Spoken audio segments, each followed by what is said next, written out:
అప్పుల బాధలు వెంటాడుతున్నాయా? అయితే 6 JVR వారి జాతిరత్నాలు ధరించండి. హాయ్ హలో నమస్తే వెల్కమ్ టు అవర్ ఛానల్. నేను మీ చార్మి. ఈ మధ్య కాలంలో స్కామ్స్ ఎక్కువగా అవుతున్నాయి. మీకు జాబ్కి సంబంధించి కానివ్వండి, అదేవిధంగా ప్రాంక్ కాల్స్ కూడా ఎక్కువ అవుతున్నాయి. దానికి గల కారణం ఏంటి అంటే first and foremost thing parcels. Yes, మీరు విన్నది నిజమే.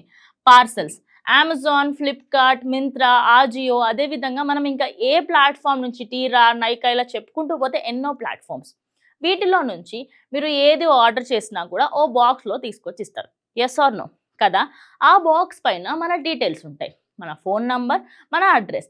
అయితే కొన్నిసార్లు మనం ఏం చేస్తాం, అదంతా ఎరేస్ చేయకుండా బయటపడేస్తాం. బయటపడేయడం వల్ల ఈ మధ్య కాలంలో నాకే జరిగిన ఒక ఇన్సిడెంట్ చెప్తాను. నేను ఒక పార్సల్ అలాగే బయటపడేస్తే అందులోనే ఇంకోటి ఏదో నార్మల్గా ఏదో చిన్న వాళ్ళకి సంబంధించిన ఒక చిన్న ఐటమ్నో లేకుంటే ఒక అదే రాక్స్ అవన్నీ పెట్టేసి తీసుకొని వచ్చారు. వాడు ఇంటికి వచ్చి, మేడం నేను కింద ఉన్నాను, పార్సల్ వచ్చింది అని చెప్తున్నాడు. పార్సలా?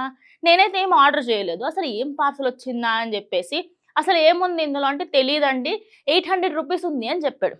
తర్వాత నాకు ఎందుకో డౌట్ కొట్టింది. ఆ జియో, మింత్రా నేను ఏదైతే వాడుతున్నా అవన్నీ ఓపెన్ చేసి చూస్తాను. అప్పుడు నాకు అర్థమైంది ఏంటంటే నా లాస్ట్ ఆర్డర్ 15 days బిఫోర్ ఉంది. ఆ ప్యాకెట్ని వాడు తీసుకొచ్చి చూపించడం జరిగింది. సో నేనేమన్నాను, నేనేం ఆర్డర్ పెట్టలేదు, క్యాన్సిల్ చేసేసుకోండి అని చెప్పాను. వాడు నాకేమంటున్నాడు, ఓటీపీ ఇవ్వండి అంటున్నాడు. అసలు నేను ఆర్డరే పెట్టినప్పుడు ఓటీపీ ఎందుకు ఇవ్వాలి? సో ఇది ది బిగ్గెస్ట్ స్కామ్. ఎవరైనా మీ దగ్గరకు వచ్చి మీరు ఆర్డర్ చేయని పార్సల్కి మీ పార్సల్ వచ్చిందని కానీ, లేకపోతే మీ ఇంటి అడ్రస్కి సంబంధించి ఇలా వచ్చిందని కానీ ఏమైనా చెప్పి పిన్ అడిగితే ఖచ్చితంగా మీరు చెప్పొద్దు. చెప్తే మీ బ్యాంక్ మొత్తం ఖాళీ అవుతుంది. నెక్స్ట్ వచ్చేసి మనకి ఏదైతే మన పార్సల్స్లలో ఈ అమెజాన్ ఇవే కాకుండా ఎవరెవరికి లాస్ వచ్చిందనేది కూడా చెప్తాం. ఫిలిం స్టార్స్ ఏంటి, ఫిలిం స్టార్స్కి ఏమైంది అనుకుంటున్నారా? రీసెంట్గా శ్రద్ధా కపూర్ ఇంటి బయట ఒక పార్సల్ దొరికింది. అయితే ఆ పార్సల్లో తన పర్సనల్ డీటెయిల్స్ ఉన్నాయన్నమాట. ఆ పర్సనల్ డీటెయిల్స్ని చాలామంది తప్పుగా వాడుతున్నారు. అంటే అదే డబ్బాని మళ్ళీ తన ఫోన్ నంబర్ దాని మీద రాసి ఉంటుంది కదా, ఆ ఫోన్ నంబర్ కనుక్కొని, అయితే కొంతమంది ఇన్ఫ్లుయెన్సర్స్ దగ్గరికి దానివల్ల అది వైరల్ అయింది. కానీ దానికంటే ముందే శ్రద్ధా కపూర్ ఫోన్కి ఎన్నో కాల్స్ వచ్చాయంట. దానికి గల మెయిన్ రీజన్ ఏంటి అంటే దానిపైన ఉన్న నంబర్ అదేవిధంగా స్టిక్కర్ తీసేయకుండా పడేయడం. సో ఇప్పటి నుంచి మీరు ఎప్పుడు ఏ ఆర్డర్ పెట్టినా కూడా స్టిక్కర్స్ ఉంటాయి కదా, ఆ స్టిక్కర్స్ని మార్కర్స్తో ఎరేజ్ చేసేసేయండి కంప్లీట్గా. అసలు ఏమీ ఉండకూడదు దానిపైన, అసలు నంబర్ కనిపించకూడదు. లేదు అంటే దాన్ని చింపేసి దాన్ని కాలబెట్టేసేయండి. బికాజ్ దానివల్ల మన పర్సనల్ డీటెయిల్స్ అనేది చాలామంది దగ్గరికి వెళ్తుంది.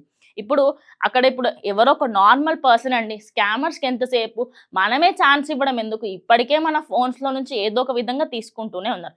కానీ మీ అంతటా మీరు ఇవ్వకుండా ఉండాలంటే ఇది చేయడం చాలా బెటర్. ఇదే కాకుండా ఏదైనా ఒక సైట్ ఓపెన్ చేసినప్పుడు డైరెక్ట్గా ఆ డీటెయిల్స్ అడిగిన వెంటనే కంప్లీట్గా మన ఫోన్ నంబర్, మన ఇంటి డీటెయిల్స్ అనేది ఇవ్వకూడదు. ఇవ్వడం వల్ల ఏమవుతుందంటే ఈ ప్రాంక్ కాల్స్ అనేటివి ఎక్కువ అవుతున్నాయి. ప్రాంక్ కాల్స్ ఎక్కువ అవ్వడానికి గల మెయిన్ రీజన్ ఏంటి? ఇప్పుడు ఒక వెబ్సైట్ ఉంటుందండి, ఎవరో ఒక లింక్ పంపిస్తారు. లింక్ పంపించిన వెంటనే మీరు దాన్ని ఆర్డర్ చేయడము ఏదో ఒకటి చేస్తూ ఉంటారు. ఇంకోటి, ఈ పార్సల్స్ ఇవి ఉన్నాయి కదా, రీసెంట్గా ఇంకొక ఇన్సిడెంట్ కూడా అయింది. అదేమిటి అంటే ఈ పార్సల్స్ పైన ఉన్న నంబర్ని తీసుకొని మీకు జాబ్ ఆఫర్ వచ్చింది, ఈ లింక్ని క్లిక్ చేయండి అని చెప్పేసి కూడా అడిగారట.